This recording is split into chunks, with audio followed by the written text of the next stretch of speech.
இன்னைக்கு நம்ம என்ன பார்க்க போறோம் சொல்லி பார்த்தோம்னா, ஒரு நேயரினுடைய கேள்விக்கான விடையைத்தான் பார்க்க போகிறோம். அந்த நேயர் என்ன கேட்டிருக்கார் அப்படின்னு சொல்லி பார்த்தோம்னா, எந்த எந்த கிழமைகளில் எந்த எந்த தீபங்களை ஏற்றி வணங்கினால் நல்லது நடக்கும் என்பதுதான் அவருடைய கேள்வியாக அமைந்திருக்கிறது. அடியேனினுடைய தாழ்மையான கருத்து என்னன்னு சொல்லி பார்த்தோம்னா, இது போன்ற இந்த கிழமைகளிலே இந்த தீபத்தை தான் ஏற்ற வேண்டும் போன்ற விதிமுறைகள் கிடையாது. முதல்ல என்ன தெரியுமா நம்ம புரிஞ்சுக்கணும், தினந்தோறுமே விளக்கேற்றி வழிபட வேண்டும். அதுவும் காலை மாலை இருவேளையுமே விளக்கேற்றி வழிபட வேண்டும் நம்முடைய இல்லங்களிலே, பூஜை அறையிலே. இதனை நன்றாக மனதிலே நிலைநிறுத்த வேண்டும். நம்முடைய இல்லங்களிலே தினந்தோறும் காலை மாலை இருவேளையுமே விளக்கேற்றி வழிபட வேண்டும் பூஜை அறையிலே. இதனை நன்றாக மனதிலே நிலைநிறுத்துங்கள். அப்படி வீட்டிலே பூஜை அறையில் விளக்கேற்றுறோம்னு சொன்னால் அது எந்த தீபம் சார் போடணும் அப்படின்னு சொன்னால், தீபம் என்று சொன்னாலே, வீட்டிலே பூஜை அறையில் ஏற்ற வேண்டிய விளக்கு என்று சொன்னாலே அதிலே நெய் தீபம் என்பதுதான் பிரதானமான இடத்தினை பிடிக்கிறது. நெய்யை ஊற்றித்தான் விளக்கேற்றி வழிபட வேண்டும்.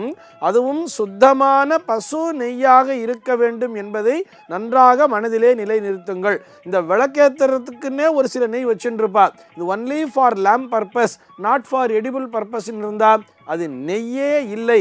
அதிலே விளக்கேற்றினால் நிச்சயமாக எதிர்மறையான விளைவுகள் தான் கிடைக்கும் என்பதையும் புரிந்து கொண்டு, சுத்தமான பசு நெய், எதை நாம் சாப்பாட்டிற்கு பயன்படுத்துகிறோமோ அந்த சுத்தமான பசு நெய்யிலே தான் விளக்கினை ஏற்றி வழிபட வேண்டும். அதன் மூலமாகத்தான் நமக்கு மகாலட்சுமியினுடைய அருள் சர்வ நிச்சயமாக கிடைக்கும். அந்த நெய்யிலே தான் அந்த சுக்கிரனுடைய அம்சம் என்பது நிறைந்திருக்கிறதுன்னு சொல்றார். இந்த சுக்கிரன் என்பவரே மகாலட்சுமியினுடைய அருள் பெற்றவர் தானே. ஆக தினந்தோறும் காலை மாலை இரு வேளையுமே வீட்டிலே விளக்கேற்ற வேண்டும். சார், நெய்யில ஏற்றுறதுக்கு எனக்கு வசதி இல்லை அப்படின்னு சொன்னால், இரண்டாவது சாய்ஸாக இதை கொடுத்துருக்கான்னு சொன்னால் நல்லெண்ணெய் என்பதை கொடுத்திருக்கிறார்கள். அது எள்ளு என்கின்ற தானியத்திலிருந்து உற்பத்தி செய்யப்படுகிறது. இந்த எள்ளு என்கின்ற தானியமானது சாக்ஷாத் அந்த மகாவிஷ்ணுவினுடைய ரோமத்திலிருந்து உதிர்ந்ததாக நமக்கு புராணங்கள் சொல்கின்றன. ஆக மகாவிஷ்ணுவினுடைய ரோமத்திலிருந்தே உதிர்ந்த அந்த எள்ளிலிருந்து தயாரிக்கப்படக்கூடிய அந்த நல்லெண்ணெய் என்பதும் சுத்தமான விஷயம். அதனை கொண்டும் இறைமூர்த்தங்களுக்கு விளக்கேற்றி வழிபடலாம். இதனை காலை மாலை இரு வேளையுமே செய்ய வேண்டும் என்பதை நினைவிலே கொள்ள வேண்டும். இப்போ நம்ம இந்த கிழமையில் விளக்கேற்றினா நல்லது அப்படின்னு சொல்கிறோம்னு சொன்னால், அது ஏதோ ஒரு பரிகாரத்திற்காக சொல்லி இருக்கிறார்கள் என்பதை புரிந்து கொள்ள வேண்டும். அது என்ன ஆறுதுன்னு பார்த்தோம்னா, காலப்போக்கில் கொஞ்சம் கொஞ்சமாக செவ்வாய் வெள்ளிக்கிழமையில் நெய் விளக்கேற்றினா நல்லதுன்னு சொன்னால், செவ்வாய் வெள்ளிக்கிழமை மட்டும்தான் விளக்குங்கிறதே ஏற்றுறான், மற்ற நாட்களிலே மறந்து விடுகிறார்கள். இதுபோக இப்போ பெரும்பாலான இல்லங்களில் பார்த்தோம்னா காலையில் மட்டும் ஏற்றுறாலே தவிர சாயங்காலத்தில் விளக்கேற்றுறதே இல்லை. பெரும்பாலான இல்லங்களிலே இது நடந்து கொண்டிருக்கிறது. இது நிச்சயமாக தவறு. காலை மாலை இரு வேளையுமே, அதுவும் அந்த சந்தியா காலம்னு சொல்கிறோம் பாருங்க, காலையில் அந்த சூரிய உதயம் ஆகி கொண்டிருக்கிறது அல்லவா, அந்த சூரியன் வரும்பொழுதே அதற்கு முன்னதாக ஒரு 10 நிமிஷம் முன்னாடி கூட விளக்கேற்றிடலாம். அதே மாதிரி மாலை பொழுதிலும் அந்த சூரிய அஸ்தமனம் என்பது நடக்க தொடங்குகிறது அல்லவா, அந்த சூரிய அஸ்தமனத்திற்கு ஒரு 5-10 நிமிடங்கள் முன்னதாகவே விளக்கேற்றி விட வேண்டும். இப்படித்தான் வழிபட வேண்டும்னு சொல்லியிருக்கா. இந்த விதிமுறைகளை பின்பற்றி காலை மாலை இரு வேளையுமே ஒருவருடைய இல்லத்திலே விளக்கேற்றி வழிபடுகிறார்கள் என்று சொன்னால் அவர்களுக்கு வேறு எந்த விதமான பரிகார தீபமும் அவசியமே இல்லை.